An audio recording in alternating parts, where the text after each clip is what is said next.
안녕하세요. 클래스가 남다른 고품격 주식방송 주식원 클래스 2부 시작해보도록 하겠습니다.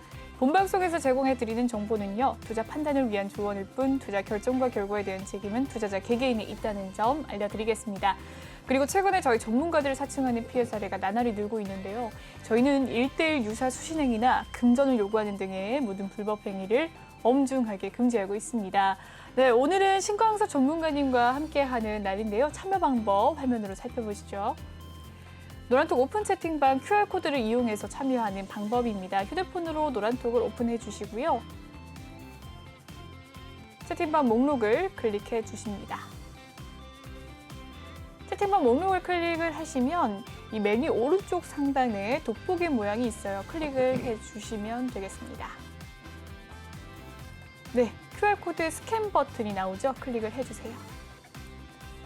네, 그렇게 되면 이 QR코드를 촬영을 한 뒤 들어오신 뒤에 비밀번호 0690643을 꼭 입력하신 뒤 입장을 해주시면 되겠습니다.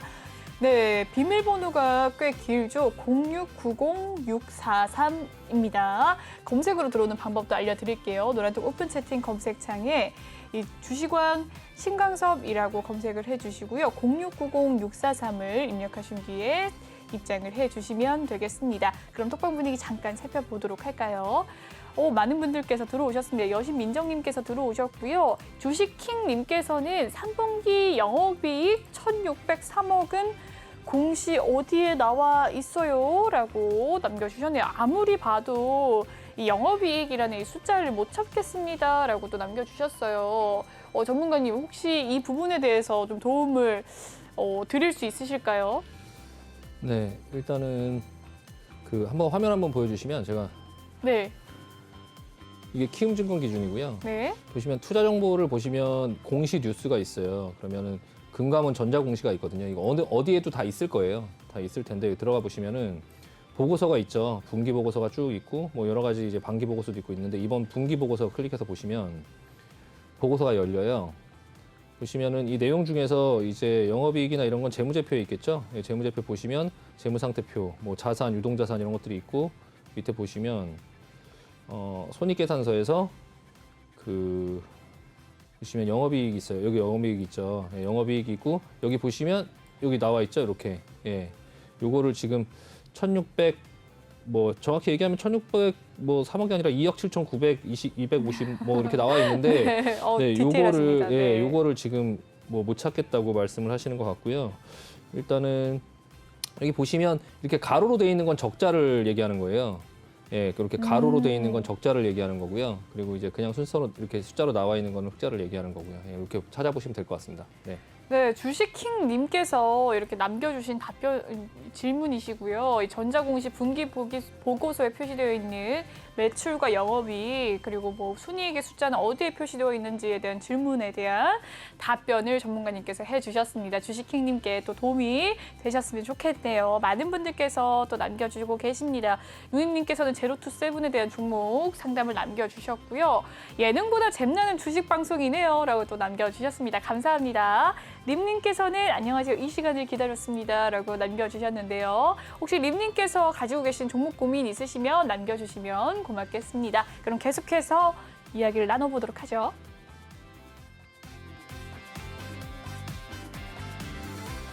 네, 이번 시간은 신광섭 전문가님의 글로벌 경제 핫이슈 시간입니다. 강의를 들어볼 수 있는 시간인데요. 글로벌 증시에 대한 이야기 한번 들어보도록 하겠습니다. 네.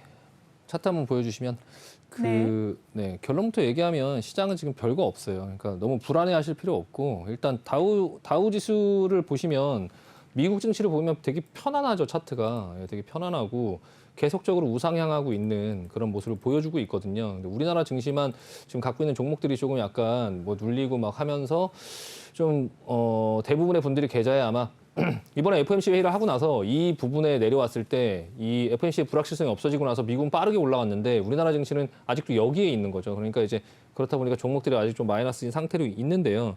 뉴욕 증시 같은 경우는 지금 금요일 날에 그 인플레이션 우려가 계속적으로 지금도 나오고 있어요. 시장에 계속 나오고 있는데 그 부분 때문에 개인 투자분들께서 좀 투자를 못 하시고 이거 폭락하는 거 아니야? 뭐 이런 부분을 계속 걱정을 하시는 건데요.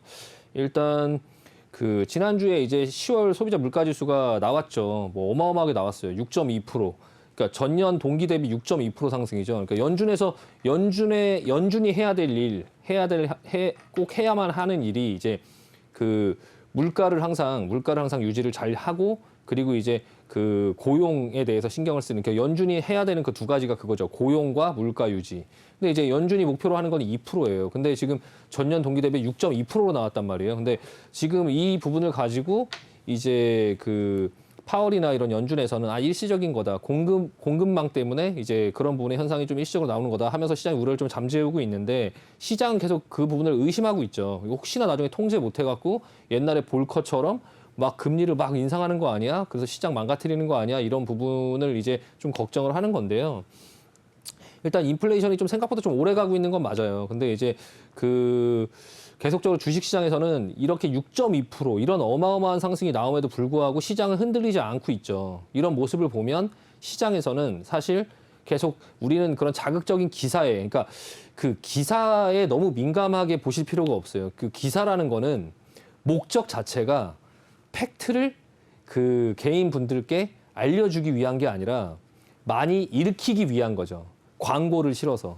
그러니까 좀 자극적이게 쓰는 거죠. 자극적이게. 이게 현재 상태가 어떻다라는 걸 사람들은 기사를 보면서 그걸 사실인 것처럼 믿지만 사실 기사는 여러분들한테 사실을 알려주려고 하는 게 아닙니다. 그러니까 그런 지금 주식시장의 분위기나 이런 거는 주식시장의 움직임이 사실 더 정확한 거지 그 어떤 논평이라든지 그리고 그 유명 투자자들의 말도 그들은 포지션을 갖고 있어요. 그러니까 본인이 영향을 미치려고 하는 거지 개인 분들께 봉사를 하려고 그런데 나와서 막 얘기하는 게 아니에요. 그러니까 물론 거기에 자기의 생각, 그러니까 자기가 그렇게 생각하기 때문에 그런 포지션을 갖고 있겠죠.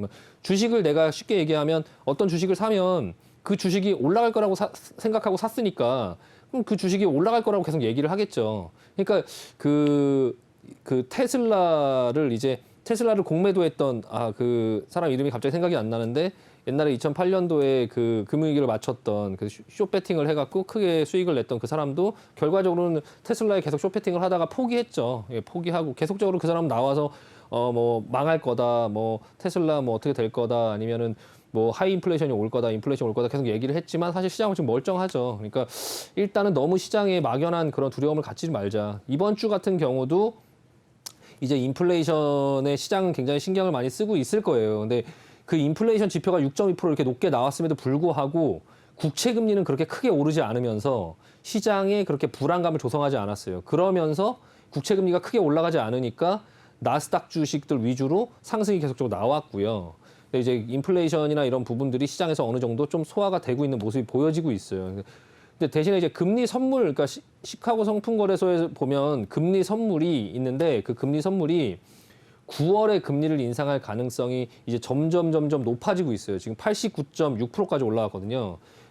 9월 정도의 금리 인상을 할 수 있겠구나라고 지금 시장에 생각을 하고 있는 거죠. 그래서 그런 어떤 스케줄을 조금 계속 좀 그 어떤 퍼센테이지는 좀 계속 바뀔 수 있어요. 또 상황이 안 좋아지면 좀 바뀔 수 있고요. 근데 이제 지금 현재로서는 멀리 있는 9월 정도, 내년 9월 정도에 금리를 좀 인상할 수 있다. 첫 번째 금리를 인상하지 않을까라고 지금 시장을 생각하고 있고, 그 이번 주에는 이제 그 지표 발표 중에 16일 날 발표되는 내일이죠. 16일 날 발표되는 소매 판매 지수를 좀 주목해서 볼 필요가 있어요. 이게 이 인플레이션이라는 게 왜 시장에서 이거를 그냥 인플레이션이 올라간다고 주가 내려 이렇게 이제 너무 기계적으로 볼 게 아니라 생각을 좀 잠깐 해볼 필요가 있죠. 그러니까 인플레이션이 뭔데 도대체 시장에 그렇게 시장에서 이거를 무서워하는 거야. 그러니까 인플레이션이라는 게 이제 물가가 오르면 그 사람들이 이 원리는 그래요. 그러니까 물가가 오르면 사람들의 실질 임금이 떨어지고, 그러니까 임금이 올라도 물가가 더 오르기 때문에 실질 임금이 떨어져요. 소비 여력이 준다. 소비 여력이 줄어서 경기가 꺾일 거다. 이렇게 생각을 하는 거거든요. 근데 이제 소매 판매 지수가 왜 중요하냐면 그 미국 GDP의 3분의 2 정도를 이제 이 소비가 차지를 하기 때문에 이번에 이제 그 16일 발표되는 소매 판매 지수가 이게 물가가 이렇게 높이 올라감에도 불구하고 지수가 괜찮다. 9월에는 시장의 예상보다 괜찮았거든요. 그래서 시장이 그렇게 빠지지 않은 거예요. 근데 이번에 16일 발표되는 이 소매 판매 지수가 괜찮다면 시장은 또한 그런 지표들을 확인하면서 또 갈 길을 또 계속적으로 갈 거거든요. 그래서 일단은 그러니까 흔히 주변에서도 겪어보시겠지만, 이 인플레이션이 위험하다라고 느끼는 순간은 개개인들이 느낄 수 있어요. 그러니까, 이게 삼겹살이 올라서 사 먹기가 좀 그러네 라고 생각할 때 이게 소비력이 주는 거잖아요. 그러니까 물가가 올라서 내가 뭘 사기가 좀 그러네. 그러니까 옷을 살라니까 옷이 너무 비싸네. 뭐 이런 어떤 부분에 내가 소비를 줄이기 시작하는 어떤 부분에 느낌이 온다면 그때부터는 그 소비를 줄이는 게 이제 그런 어떤 물가 때문이라면 그때부터는 조금 약간 물가가 경기나 이런 부분에 좀 그런 흐름에 영향을 줄 수 있겠구나라고 생각할 수 있는데 아직까지는 그 코로나로 인해서 경기가 망가질 줄 알았더니 참 이게 아이러니한 게 코로나로 인해서 사람들을 묶어놨더니 집에만 있어서 돈도 안 쓰고 집에만 있는 게 아니라 집에서 뭘 이렇게 사는 거죠. 예? 저도 뭘 이렇게 자꾸 사요. 예, 집에서 인터넷 쇼핑하면서 네, 택배가 엄청 많아졌죠. 예, 택배가 많아지고 그러니까 소비력이 줄질 않는 거죠. 그래서 백화점 매출이 오히려 늘었어요. 네. 그러니까 사람들이 백화점에 못 가고 하면 백화점 매출이 줄 거야라고 해서 백화점 주식들이 급락하고 막 이랬는데 아니 뭐 골프장에는 사람이 많아서 부킹이 안 되고 네. 뭐 요즘에 MZ 세대가 뭐 골프 옷을 많이 사서 골프웨어들이 뭐 많이 팔리고 네. 그리고 또 그 중에서도 뭐 싼 건 또 안 팔리고 비싼 것만 팔리고 참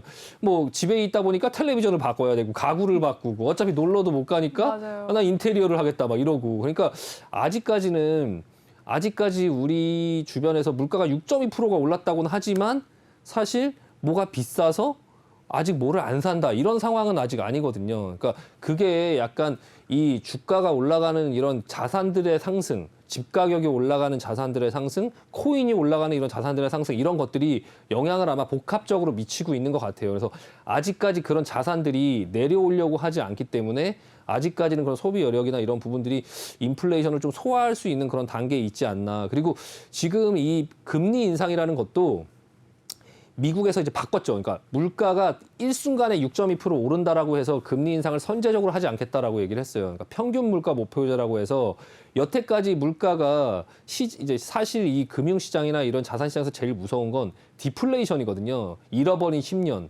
그러니까 계속 가격이 떨어지면서 그러니까 그 돈의 값어치가 계속적으로 떨어지니까 회사들도 사실 생각을 해보세요. 그러니까 물가가 올라요. 물건 가격이 올랐어요. 근데 소비력은 떨어지지 않아요. 그럼 기업들의 매출은 오르겠죠. 그럼 물가가 오른 만큼 매출은 오르고 영업이익은 커지겠죠. 그러면 새우깡이 100원이었을 때 농심이 10,000원이었다면 새우깡이 1,000원이 되면 농심이 10만 원 가야 되겠죠. 그러니까 주가가 올라가는 거거든요. 그래서 물가가 올라가는 인플레이션 시장에서는 사실 주가는 올라가요. 근데 이제 그 소비 여력이 떨어지면서 경기가 하강하면 그때 주가가 내려가는 거죠. 그러니까 아직까지는 이 인플레이션 초반 어떤 그런 상황에서는 여기서 당장 주가가 갑자기 밑으로 폭락하거나 이러지 않아요. 그러니까 지금 이 시장의 상황을 보면서 너무 여기서 인플레이션이 높게 나와서 흔들린다 하더라도 밑으로 갑자기 여기서 폭락하거나 이런 일은 일어나지 않는다는 거죠. 그런 부분들 때문에 뭐를 무서워서 지금 아무것도 못하고 매일 메타버스 관련주, NFT 관련주 3% 먹고 나오고 이런 거를 할 필요가 없다는 거죠. 그러니까 아직까지는 경기가 좋아질 수 있다. 그리고 물론 산업의 사이클이 좀 바뀌면서 그런 업종들이 올라가는 업종들이 좀 예전과는 다르게 좀 바뀔 수는 있긴 하겠지만 전체적으로 시장 자체는 그렇게 위험하지 않다. 그러니까 좀 정상적인 투자를 좀 하셨으면 좋겠어요. 그래서 언론에서 나오는 어떤 얘기들이나 뭐 유명 투자자들이 가끔씩 나와서 한마디씩 하는 것들이나 그런 거에 너무 비중을 너무 많이 둬서 그리고 누군가가 쓰는 블로그의 글이나 막 이런 걸 보고 공포에 절어서 본인의 매매가 꼬이거나 그러지 않게 그냥 본인이 적당한 포트폴리오로 평상시에 주식시장을 운영하는 것처럼 평상시에 주식시장에서 뭐 제가 지금까지 15년 이상을 주식을 했지만 그 코로나와 같은 그런 상황은 몇 번 일어나지 않았고요. 근데 이제 물론 이 경기가 꺾이면 주식은 3년, 4년을 내려 타요. 결국에 이것도 길은 정해져 있죠. 올라가다가 주식 계속 올라갈 수는 없겠죠. 올라가다 보면 어느 순간에 이제 경기가 좀 많이 올라가고 경기를 좀 식혀야 되고 금리를 좀 인상하고 그런 부분 속에서 경기를 조금씩 식혀가려고 초반에는 금리를 인상해도 경기가 이 관성의 법칙 때문에 쉽게 죽지 않거든요. 그래서 어느 정도 시장의 임계점이라는 게 있어요. 금리 인상도. 그러니까 금리 인상이 금리가 원래 2% 이렇게까지 올려놨었는데 코로나로 인해서 갑자기 확 금리를 떨겨놨죠. 떨겨놨는데 이 금리를 0.5% 올린다고, 0.25% 올린다고, 뭐 25bp, 5bp 올린다고 해서 바로 그냥 뭐 주가가 급락하거나 하지 않아요. 아직 시간이 많이 남아 있어요. 그러니까 그러니까 금리를 0.25bp 그러니까 25bp, 50bp 이렇게 100bp 이렇게 올라갈 때 0.25%, 0.5%, 1%, 1.25%, 1.5% 뭐 이렇게 올라갈 때 그 임계점 어느 정도 임계점이 딱 됐을 때 경기가 꺾이는 그런 모습이 나오면 그때부터 주가가 좀 조정이 나오는 그런 모습이 나올 거예요. 그러니까 아직까지는 이 올라가는 시장을 보고 그리고 이제 코스피가 아직 못 올라가고 있는 그런 시장 속에서 이러고 있다가 뭐 미국 시장이 조금 조정이 나오면 코스피, 코스닥 급락하는 거 아닌가 이런 어떤 두려움을 너무 갖기보다는 좀 지금 주식 조금 쌀 때 이번에 그 어떤 이 변환기가 올 때 그리고 또 지금 대주주 뭐 과세 이런 것 때문에 보통 우리나라 증시가 10월, 11월, 12월 요때 증시가 이렇게 좋지가 않거든요. 그러니까 그런 상황 속에 갇혀 있을 때 지금 주식 저렴할 때 나중에 올라갈 수 있는 주식들 지금 비싸져 있는 주식들 말고 지금 저렴한 주식들 그런 주식들 모아보자 자신 있게 모아보자라는 말씀을 드리고 싶고요.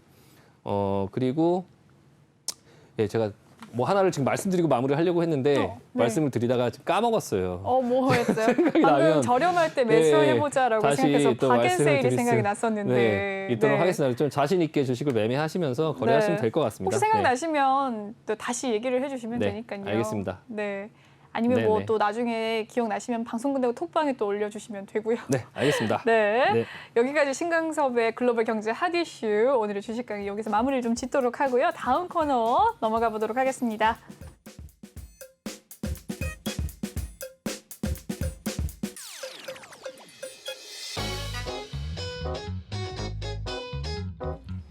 네, 이번 시간은 톡하는 상담소 시간입니다. 여러분의 종목 고민 해결해 드리는 시간인데요. 참여 방법 먼저 알려드리도록 할게요. 노란톡 오픈 채팅 검색창에 주식왕 신강섭이라고 검색을 해주시면 되겠습니다. 아래 보이는 QR코드 지금 보이시나요? 여기 QR코드를 스캔을 해주시면 입장이 바로 또 가능하신데요. 들어오실 때 비밀번호가 꽤나 깁니다. 0690643을 꼭 입력하신 뒤에 입장을 해주시면 되겠습니다. 네, 그럼 분위기 한번 살펴보도록 할게요. 많은 분들께서 종목에 대한 고민 남겨주고 계십니다. 윤신님께서는 카카오게임즈, 위메이드, 호텔신라에 대해서 또 종목 고민을 남겨주셨고요. 림님께서는 삼성 엔지니어링, 최봉봉님께서는 바이오리더스, SK 바이오사이언스, 또 성광밴드까지 여러분들께서 남겨주시고 계신데요. 첫 번째 종목 고민부터 살펴보도록 하죠. 네, 신풍제약입니다. 매수가는 66,200원, 비중은 30% 담고 계신다고 하는데요. 오늘의 종가 상황 살펴보죠. 네, 48,150원에 마감을 지은 신풍제약이었습니다. 오늘 2.7% 소폭 상승하면서 장을 마무리 지었었는데요. 매수가는 66,200원, 비중 30%라고 합니다. 장 초반 시초가는 46,850원이었는데 장 초반에 급등세가 좀 거셌습니다. 48,300원까지 올라섰던 신풍제약. 등락이 왔다 갔다 했지만 그래도 2.7% 상승을 하면서 마무리가 되었네요. 전문가님, 신풍제약은 어떻게 대응을 하면 좋을까요? 신풍제약 제가 예전부터 신풍제약 이거 하지 말자 계속 말씀을 계속 드리고 있는데 주식을 하실 때 시간이 내 편인 종목을 하셔야 돼요. 이 신풍제약은 시간이 내 편이 아니잖아요. 이거 혹시 여기 갈 거 모르고 하신 건가요? 여기 질문 한번 드려보고 싶어요. 이거 10,000원 될 거라는 거, 이거 10,000원 될 거라는 거, 20,000원 될 거라는 거, 이거 모르고 하시는 건지 아니면 진짜 몰라서 하시는 건지 아니면 여기서 다시 반등이 나올 거라고 생각해서 알긴 아는데 그걸 뭐 나도 알아. 그거 거기 갈 거. 근데 여기서 다시 급등이 나올 수 있으니까 그거 기술적으로 하려고 하는 거야 라고 답변을 하신다면 이건 빨리 손절을 했어야 됐는데 손절 안 하신 거거든요. 일단 신풍제약 저는 뭐 신풍제약에 억하심정이 있는 게 아니에요. 지금 보시면 시가총액 그냥 합리적으로 보자고요. 시가총액이 지금 2조 5천억이에요. 2조 5천억. 예, 녹십자 같은 회사 녹십자 있죠. 녹십자가 2조 7천억이에요. 예전에 제가 어떤 말씀을 드렸냐면 신풍제약 하나를 팔면 여기 21만 4천 원이었을 때 이때 몇 조였겠어요. 이게 지금 한 4배죠. 그러면 거의 10조 가까이 되는데 이 회사 하나를 팔면 한미약품, 녹십자, 종근당 다 살 수 있는데 그럼 뭘 사시겠냐. 제가 이 주식을 갖고 있으면 이게 만약에 제가 이 신풍제약을 다 갖고 있어요. 2조 5천억 원어치를. 그러니까 예전에 20만 원이었을 때 10조 원어치를 다 갖고 있다고 하면 저는 그냥 이걸 다 내놓고 녹십자하고 종근당하고 그걸 다 가져가겠어요. 그러니까 똑같은 2조대의 종목이라고 하면 이게 신풍제약이 녹십자를 이길 수 있냐, 어느 게 성장성이 높냐를 한번 보실 필요가 있죠. 예. 지금 재무제표 한번 보세요. 이게 왜 지금 2조 5천억에 있을 만한 이유가 뭐가 있는지, 이게 그 코로나 아까 장 초반에 그러니까 초반에 말씀을 드렸죠. 코로나를 뭐를 한다라고 하는 종목들이 이렇게 올라갔을 때, 이 메타버스 관련된 종목들처럼 이렇게 올라갈 때 그 회사들이 실질적으로 코로나의 치료제를 만들어서 뭔가 크게 수익을 낼 수 있는 회사는 진짜 몇 개 없다. 우리나라에 없을 수도 있다. 지금 딱 하나밖에 없죠, 셀트리온. 셀트리온 하나가 딱 만들었는데 그 셀트리온조차도 지금 주가가 굉장히 많이 내려가 있는 그런 상황 속에 있는데, 이 신풍제약이 뭐 경구용 치료제를 개발한다고 해서 여기서 그러면 다시 이전의 영광을 되돌릴 수 있냐? 절대 그건 아니다. 그냥 앞전에 이미 다 반영을 했고, 만약에 약을 성공시킨다 하더라도 이거는 단기간의 상승, 셀트리온이 레키로나를 성공했다고 할 때 어떻게 됐나요?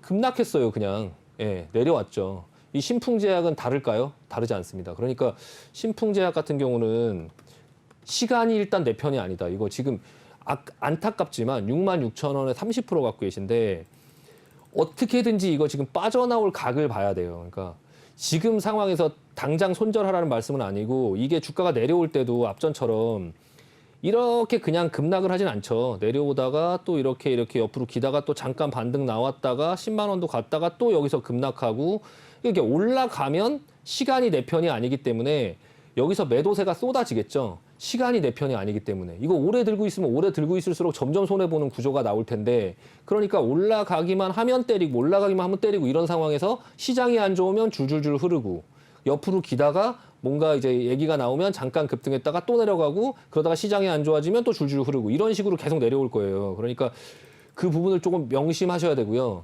지금 시장은 하락을 멈췄죠. 그래서 종목들이 옆으로 길 거예요. 기다가 중간중간 이슈가 나오면 한 번씩 들썩일 수 있겠죠. 그때 빠져나와야 돼요. 이거는 시간이 지나면 지날수록 점점 내 편이 아니다. 근데 물론 여기에 승부를 본다, 그냥 건다, 뭐 사람 생각은 다 다를 수 있잖아요. 저는 그게 합리적이다라고 말씀을 드리는 거고요. 승부를 건다, 그냥 이게 진짜 경구용 치료제가 나올 때까지 기다린다. 이 경구용 치료제 관련된 종목들 굉장히 많죠. 뭐 국전약품도 있었고, 뭐 한국 BNC도 있었고, 뭐 그런 어떤 관련된 종목들이 막 있었고, 경구용 치료제 관련해서 뭐 약을 만든다 이런 회사들이 좀 앞전에 급등을 많이 했었죠. 그런 종목들 또한 다 마찬가지예요. 그냥 신풍제약 말씀드리면서 같이 말씀드리는데, 이거 한국 BNC죠. 이 종목 이거 답 없죠. 예, 이것도 시간 내 편 아니죠. 예, 이거 다시 만든다고 해서 성공한다고 해도 이거 급등할까요? 절대 아닙니다. 신풍제약, 한국 BNC 이런 종목 갖고 계시는 분들 시간이 내 편이 아니다. 일단 그거를 결론을 알고 계셔야 돼요. 그래서 이거 어떻게든지 중간에 먹고 나와야 된다. 그냥 게임으로 먹고 나와야 된다. 근데 여의치 않으면 이거 어차피 감수하고 들어간 거니까 손해보고 나올 줄 알아야 된다. 그래서 신풍제약 같은 경우 좀 지켜보다가 혹시나 기회 주면 매도 마인드로 보자라고 말씀드리고 마무리하도록 하겠습니다. 네, 신풍제약에 대한 종목 상담 도와주셨습니다. 다음 종목 고민은 뭘까요? 네, 대덕전자입니다. 매수가는 21,000원이고요. 비중은 20%입니다. 대덕전자 매수가와 종가가 같습니다. 2% 하락을 하면서 오늘 마무리를 지었는데요. 장 초반에 소폭의 급등세 보였다가 하락하는 움직임으로 전환이 되었습니다. 네, 2% 하락을 한 대덕전자 매수가는 21,000원이고요. 비중이 20% 꽤나 크게 가지고 계신데 어떻게 대응을 하면 좋을까요, 전문가님? 네, 대덕전자 같은 경우는 원래 전통적으로 굉장히 좋은 종목이죠. 네, PCB를 주로 하는 업체인데 이게 지금 인적 분할이 돼서 아마 다시 상장된 회사인 것 같아요. 그러니까 대덕그룹 중에 네. 이 회사가 이제 PCB 사업 부문이 인적 분할됐네요. 재상장됐는데 일단 이쪽 부분은 계속적으로 이제 뭐 주목받고 있는 회사, 지금 흐름도 굉장히 좋아요. 주가 흐름도 굉장히 좋고, 이런 거는 사실 반대로 신풍제약이랑 반대로 시간이 내 편이 될 수 있는 종목이죠. 이런 것들은 지금 수급도 한번 보시면 수급이 지금 뭐 기관 외국인들 위주로 계속적으로 지금 사들이면서 주가를 끌어올렸죠. 그러니까 그 주가가 올라간 거는 누군가 사서 오른 거죠. 그 누가 누구냐? 이 대덕전자는 메이저다. 메이저가 사서 가격을 끌어올렸다. 물론 올라가다 보면 비율상으로 기술적으로 눌렀다가 다시 올라가고 또 눌렀다가 올라가고 눌렀다가 올라가고 하면서 올라갔으면 다시 조정이 있겠죠. 다만 매수 자리가 좀 안 좋으신 거죠. 매수 자리가. 지금 뻗고 있는 상황 속에서 이제 그냥 올라타셨는데 용기죠, 용기. 예. 물론 여기서 다음날 돌아서 그냥 올라가는 이런 급등주들도 있어요. 다만, 근데 이제 그런 패턴으로 이제 계속 매매를 하시다 보면은 위험할 수 있죠. 그러니까 계좌가 상승할 때는 쫙 상승하는데 하락할 때 또 장기간 이렇게 고생하는 이런 부분들이 나올 수 있고 경험이 없으시면 올라갈 때 샀다가 내려올 때 아닌가 손절하면 다시 올라가고. 예. 이것도 지금 보시면 올라갈 때 사면 지금 어떻게 됐나요? 올라갈 때는 계속 갈 것처럼 보여서 샀더니 눌려요. 아닌가? 이탈했네. 21선 이탈, 손절하면 다시 올라가고. 또 가나 했더니 다시 눌리고. 계속 그런 어떤 흐름이에요. 그래서 이렇게 올라가는 종목, 일반적인 모든 종목들 중에 올라가는 이런 종목을 보면 눈여겨봤다가 조정이 나올 때 나눠서 사야 돼요. 나눠서. 그리고 다시 올라가면 이제 거기서 나눠서 팔고. 약간 그런 부분에 매수 매도를 좀 그런 방법으로 하시면 될 것 같고요. 기업 자체는 뭐 말할 게 없죠. 뭐 대덕전자 같은 경우는 뭐 좋은 회사고 뭐 PCB 뭐 그런 부분이 요즘에 좀 인기가 없긴 한데 지금 추세가 흐름이 좋으니까 일단은 눌릴 것 같아요. 예, 눌리면 너무 빨리 들어가지 말고 앞전에도 보시면 눌릴 때 기간이 그래도 뭐 한 1, 2개월 정도 계속 조정이 나왔던 이런 앞전에 패턴들이 있어요. 그럼 이것도 지금 올라왔으니까 좀 이렇게 조정이 좀 나올 것 같아요. 그래서 그런 부분들이 조금 감수를 하시고 좀 기다리셔야 될 것 같고요. 일단은 그게 싫으시면 지금 21,000원이니까 그냥 빨리 손절하시고 그냥 좀 내려왔을 때 좀 저가에 담아야지라는 생각을 하시고 기준점은 대략 기술적으로 요 정도 사이에서 사시는 게 가장 좋긴 합니다. 그래서 일단은 이렇게 쭉 눌리는 어떤 흐름이 보이면 요렇게 이제 올라가는 종목을 요 정도 사이에서 사야지 하고 이렇게 내려올 때 여기를 밟고 올라갈 수 있으니까 이 부분에서 한번 만약에 혹시나 뚫려도 나는 손절이 아니야. 난 추가 매수할 거야. 그럼 여기서 또 내려올 때 요 구간에서 좀 나눠서 사고 이렇게 계획적으로 이렇게 나올 때 요 부분에서 이렇게 살려고 좀 보시는 게 좋을 것 같아요. 그래서 일단 결정을 하셔야 될 것 같습니다. 비중이 한 20% 정도 많으니까 일단은 만약에 이걸 손해 없이 나올 수 있다면 최소 절반 이상을 일단 팔고 그래서 좀 눌릴 거다. 만약에 그냥 올라가면 10%만 가지고 가고 눌린다라고 하면 좀 천천히 보면서 추가적으로 다시 20%의 비중을 채우시는 게 훨씬 더 합리적으로 매매하시기가 좀 편하실 것 같습니다. 네, 대덕전자에 대한 종목 상담 도와드렸고요. 다음 상담 살펴보도록 하겠습니다. 텔레칩스에 대한 종목 고민이네요. 매수가는 16,900원. 비중을 10% 담고 계신데 오늘의 종가 상황은 7% 상승하면서 마무리가 되었습니다. 15,900원 선에서 종가가 형성이 되었네요. 매수가는 16,900원, 비중 10% 어떻게 대응하면 좋을까요? 텔레칩스 좋죠. 이게 자동차 이제 우리나라에 거의 좀 이 정도의 급의 회사가 없죠. 자동차 팹리스 업체고요. 파운드리를 삼성전자에다가 일을 넣는 회사가 뭐 얼마나 있을까요?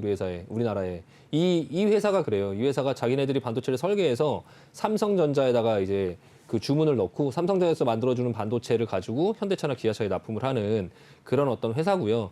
장기적으로 이 회사를 보면 주가가 장기적으로 계속 상승했죠. 이게 2013년, 2012년 때부터 주가가 계속 이렇게 상승했어요. 장기적으로 상승했고 물론 코로나 때 밑으로 뭐 잠깐 안녕했다가 뭐 다시 올라오긴 했지만 어쨌든 지금 흐름은 앞전에 자동차 부품주 이런 어떤 흐름에서 큰 추세의 어떤 상승이 계속적으로 나오다가 지금 좀 이제 자동차주들이 안 움직이고 하니까 좀 약간 눌려 있는 그런 모습이에요. 이게 현대 기아차, 뭐 현대 위아, 뭐 만도 다 마찬가지인데요.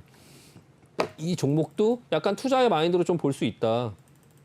자율주행이나 이런 부분이 부각되면 또 다시 언제든지 올라갈 수 있는 종목이고 밑에 기술적으로도 쌍바닥 찍었고요. 코스피하고 좀 비슷하죠. 코스피하고 좀 비슷하니까 코스피의 주가의 흐름이 좀 상승하는 어떤 흐름이 나온다면 따라 올라가 주겠죠. 예, 따라 올라가 줄 테니까 너무 걱정하지 마시고 16,900원이면 쌉니다. 예, 16,900원이면 뭐 크게 물린 것도 아니고요. 뭐 너무 걱정하실 필요 없으실 것 같고 비중도 그렇게 많지 않고 투자 마인드로 좀 지켜볼 만한 종목이다. 이건 시간이 내 편이 될 수 있는 종목이다라고 말씀드리고 마무리하도록 하겠습니다.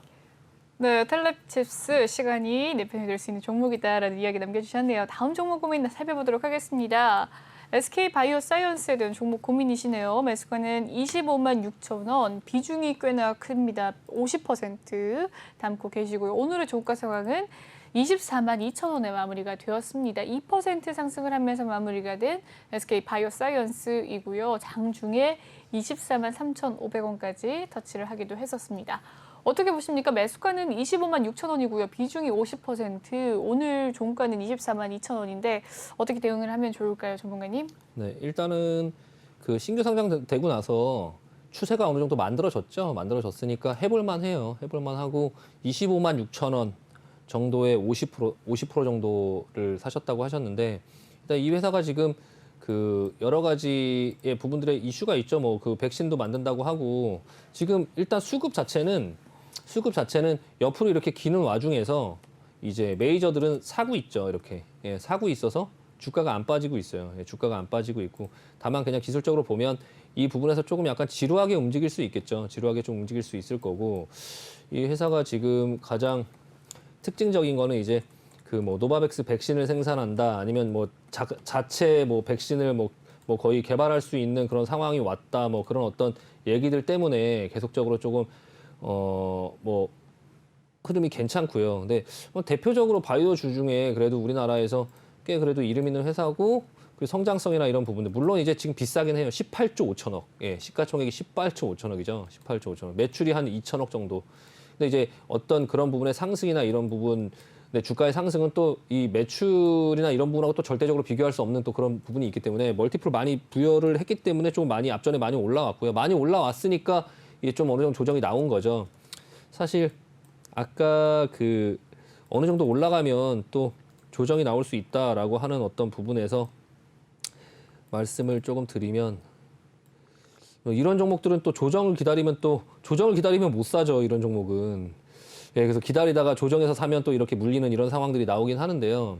저도 이 종목을 괜찮아서 요거를 돌파하면 사야 되겠다라고 했는데 막상 요날 손이 안 나가더라고요. 이게 적당히가 아니라 하루에 너무 돌파했네요. 이 종목을 계속 보고 있었어요. 보고 있어서 이 앞전에 이 횡보하는 이 흐름을 보고 요 위에 상단을 뚫으면 해볼만 하다라고 생각했는데 이렇게 보면 요게 다시 그냥 또 눌리는 그런 어떤 지루한 과정으로 또 들어갈 수 있는 어떤 흐름이 나와서 좀 기다려 보려고 했는데 요날 급등을 못 했네요. 사서 네. 15% 그냥 이렇게 올라가 버리니까 뭐 할 수가 없죠. 할 수가 없어서 지켜보니까 계속 올라가서 이 종목을 그냥 포기했죠.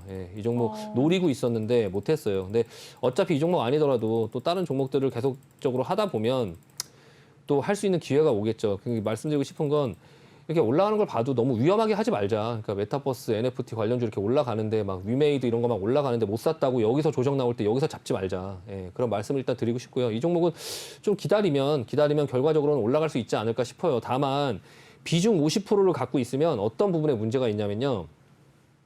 내 종목은 안 가는데 다른 종목이 가면 답답하죠. 굉장히 답답할 수 있어요. 그러니까 일단 제가 모르는 뭔가를 알고 계시고 SK 바이오사이언스에 50%를 넣어야 되는 이유가 충분히 있으시다면 본인이 설명하실 수 있고 나는 이래서 50%를 넣었어라고 하고 자신이 있으시면 괜찮아요. 그러면 괜찮고요. 100% 들어가도 돼요. 그러면 또 내려오면 더 사도 되고. 근데 그런 게 아니라면 좀 약간 지금 모양에서는 바로 올라갈 수 있는 모양은 아닌 것 같아요. 그래서 약간 시간이 걸릴 것 같고요. 흐름은 대략적으로 이렇게 계속 앞전에 이 흐름 보이시죠? 이 앞전에 이런 흐름처럼 이렇게 이 안에 갇혀갖고 이렇게 움직이는 이 모양이 이제 시작되고 있어요.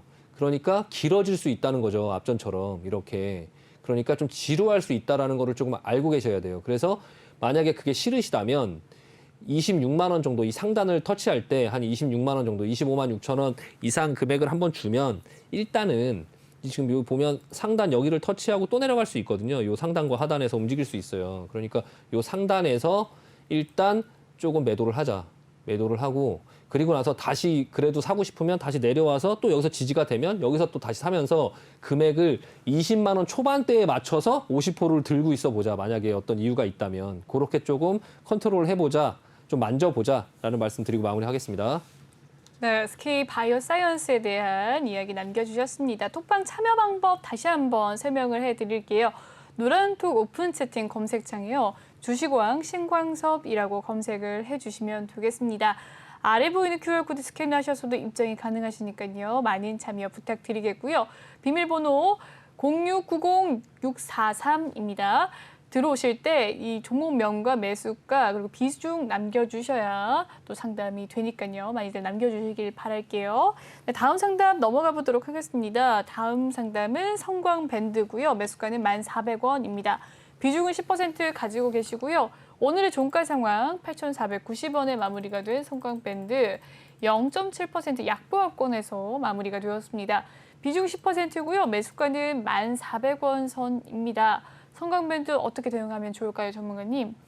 네, 성광밴드 이제 피팅 업체죠. 피팅 업체 조선주, 조선 기자재주고요.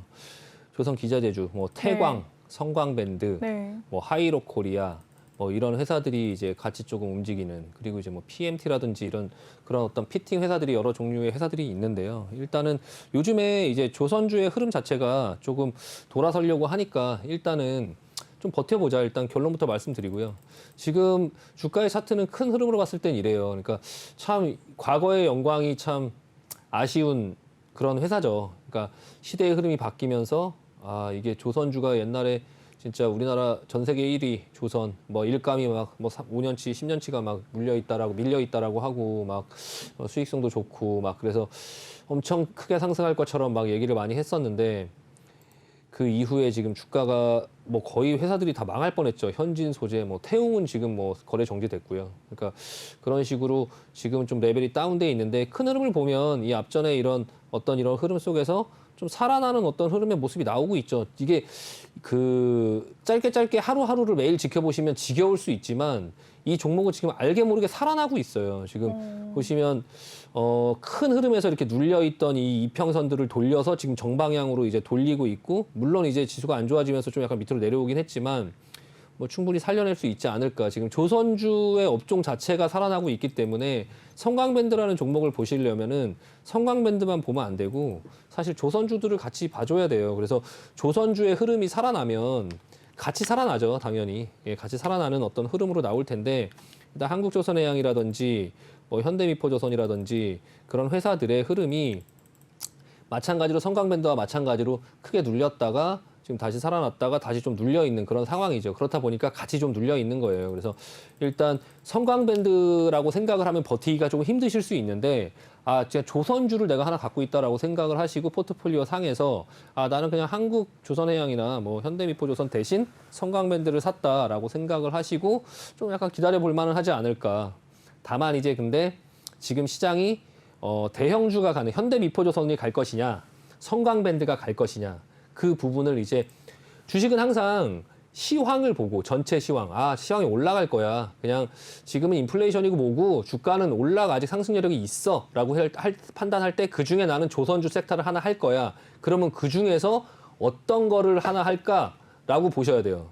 그래서 지금 보시면 이제 사실 지금 상황에서는 현대미포가 더 낫죠. 성광밴드보다. 예, 근데 그렇다고 해서 성광밴드가 뭐 못 가고 현대미포만 계속 가고 그런 건 아니니까 일단은 그런 것도 하나의 경험이거든요. 그러니까 일단 한번 들고 보시고 일단은 조금 버텨보시면 1,400원 그렇게 비싸게 물린 건 아니거든요. 일단은 뭐 지금 이렇게 올라올 때 11,350원에서 조정이 나왔을 때 요 정도 부근에서 사신 것 같아요. 일단 요 정도 부근에서 사신 것 같은데 이렇게 올라가는 종목이 너무 조금 내려왔을 때 사기보다 좀 천천히 지켜보자. 좀 만들어지는 거. 아까도 말씀드렸지만 이렇게 올라가는 종목 아까 그 대덕전자 말씀드릴 때 말씀드렸지만 이렇게 위로 뻗고 있는 거를 위에서 여기서 조정 나왔을 때 못 산 거를 다시 뻗었을 때 여기서 조금 조정 나온다고 사기보다는 좀 천천히 분할 매수를 하셨으면 1,400원보다는 조금 더 싸게 조금 가지고 계시고 있지 않을까 싶거든요. 근데 일단 다음부터 매매를 하실 때 그 부분을 조금 급하지 않게 천천히 나눠 사자. 그런 부분도 말씀드리고 싶고요. 지금 일단 종목은 나쁘지 않으니까 일단은 뭐 한번 기다려 보도록 하겠습니다. 네, 성광 밴드에 대한 종목 고민 상담 도와드렸습니다. 다음 상담 넘어가 보도록 하겠습니다. 제로투세븐에 대한 종목 고민이시고요. 매수가는 12,133원입니다. 비중은 5%. 오늘의 종가 상황은 11,600원 선에서 마무리가 되었고요. 오늘 0.85% 하락을 하면서 마무리가 된 부분입니다. 매수가는 12,133원이시고요. 비중 5%. 그래도 비중이 다행히 5%라서 조금 가벼운 부분인데 전문가님 어떻게 대응을 하면 좋을까요? 일단 답변을 하실 수 있으면 이거를 어떤 것 때문에 사셨는지 한번 지금 타이밍에서 어떤 것 때문에 하필 제로투세븐을 선택하셨는지 종목이 나쁘거나 하진 않아요. 근데 그냥 이유가 있나 해서 한번 여쭤보고 싶어요. 그러니까 일단은 이유가 있으신지. 근데 그런 이유가 없으시다면 일단 지금 12,133원이면 그렇게 높은 가격에 물린 건 아니거든요. 지금 주가 차트의 기술적인 부분도 괜찮은 상황이에요. 그러니까 지금 보시면은 이렇게 하락하고 있던 추세를 벗겨내면서 지금 이렇게 오르려고 하는 그런 추세에 있거든요. 근데 이게 지금 이게 대선 관련해서 이 제로투세븐이라는 게 이제 유아 관련된 이제 대책이나 이런 게 나올 때 네. 움직이거든요. 이제 아가방이라든지 네네네. 아가방 혼자 움직이진 않고요. 아가방도 지금 마찬가지죠. 지금 약간 살아나려고 하는 어떤 모양이 보여지고 있거든요. 그리고 토박스 코리아. 예, 토박스 코리아 이런 종목 다 마찬가지잖아요. 지금 네, 세 개가 비슷한 지금 다 마찬가지예요. 흐름이네요. 네. 내려오다가 지금 올라가려고 하는 흐름 속에 있어요. 그래서 같이 보시면 될 것 같고요.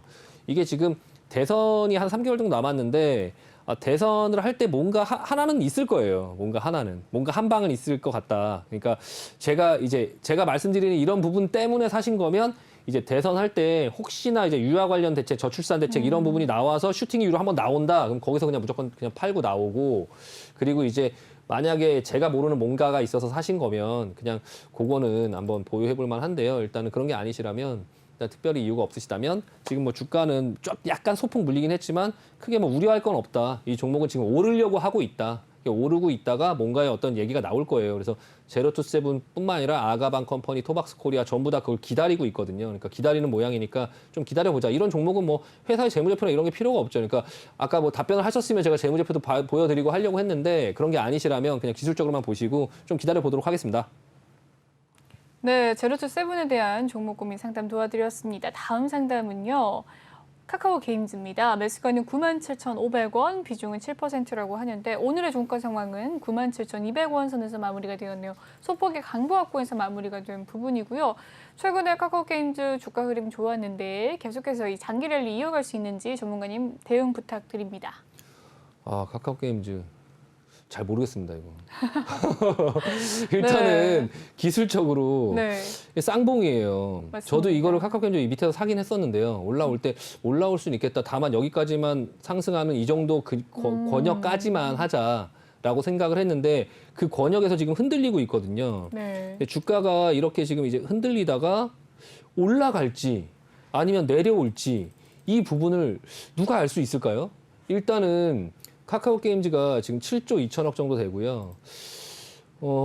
지금 매출이나 이런 부분들을 보면 근데 이런 걸로 얘기할 수 있는 또 회사가 아니죠. 예, 이런 게 또 네. 아니고 되게 어려워요. 이런 영역 되게 어려운 영역인데 일단 앞전에 이렇게 모양을 만들고 앞전에 이제 그 오딘으로 인해서 급등을 했다가 네. 다시 또 제자리로 다시 다 돌아왔죠. 그러다가 이제 오딘 그 게임 개발사를 인수했다고 해서 또 이제 숨숨 올라오다가 그 개발사의 재료가 노출이 되면서 이제 여기서 고점을 지금 만들고 있는데 이게 다시 여기서 이렇게 내려갈 수도 있고 이렇게 올라갈 수도 있겠죠. 지금 현재 가격 매수하신 게 97,500원이죠. 그러면 네. 여기서 이걸 굳이 매수할 타이밍인가라는 생각을 좀 해보실 필요가 있어요. 네. 저는 이거 아니라고 보거든요. 이 자리에서 매수를 하는 거는 9만 밑에서부터 들고 있었다면 들고 있는 상황에서 뭐 버틴다 내려오면 뭐 그냥 내려올 것 같으면 판다라고 하면은 말이 되는데 이 97,500원 지금 이 꼭대기에서 쌍봉인데 여기서 이걸 사서 얼마나 수익이 날 수 있을까? 만약에 내려오면 리스크가 굉장히 큰데 그 부분에서 이거를 사야 되냐 말아야 되냐라고 하면 저는 이거 올라가도 안 한다.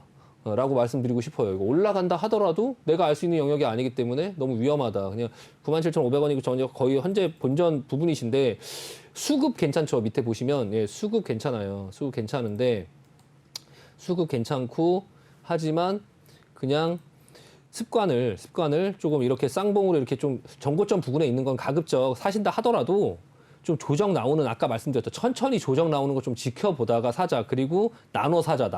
그리고 여기 91,000원 밑에 보시면 하단부 있죠. 지금 일단 만들어졌죠. 이 부분이 깨지면 또 밑으로 내려오겠죠. 다음 하단은 뭐 한 이 정도 권역 되겠죠. 그러니까 그런 부분을 여기서 한번